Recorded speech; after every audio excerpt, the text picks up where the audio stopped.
Hello বন্ধুরা, কেমন আছো তোমরা সবাই? আশা করবো খুবই ভালো আছো আর আমিও ভালো আছি।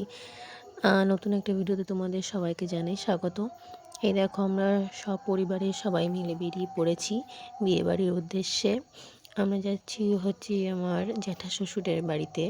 আমার ভাসুরের মেয়ের বিয়ে আজকে। তো এই দেখো, স্টেশনে চলে এসেছি। বিয়ে হচ্ছে গোপালনগরে আর কি, মানে আমার ভাসুরের বাড়িতে। তো এই যে আমরা ট্রেনে করে যাব, যেহেতু বাচ্চা নিয়ে, তো তখন ঠান্ডাও বেশি ছিল, তার জন্য ভাবলাম ট্রেনে গেলে তাড়াতাড়ি আসা যাবে আর কি। তো বাচ্চা নিয়ে এর জন্য বিকালে বেরিয়ে পড়েছি। এই যে বিয়েবাড়ি পৌঁছেও গেছি। খুব সুন্দরই প্যান্ডেলটা করেছিল, ওই জন্য ঘুরে ঘুরে দেখছিলাম। এই দেখো আমার শাশুড়ির কোলে পুচকু।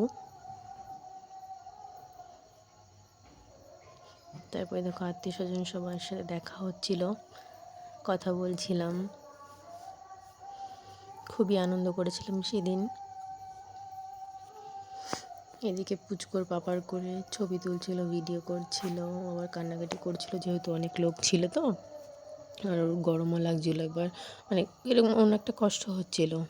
খুবই কান্না করছিল, শুধু আমার কোলে উঠতে চাইছিল। তুই দেখো, প্যান্ডেলে একটু ভিডিও করে নিয়েছিলাম, খুবই সুন্দর প্যান্ডেলটি হয়েছিল।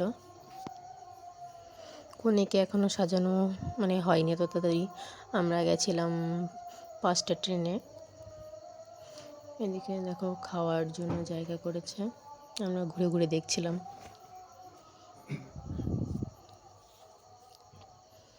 এখনও রান্না কমপ্লিট হয়নি, তেমন করছিল আর কি। আমি পুচকু ওর বাবা মিলে আমরা ঘুরে ঘুরে দেখছিলাম কোথায় কি করেছে। যেহেতু এখনও বড় আসেনি,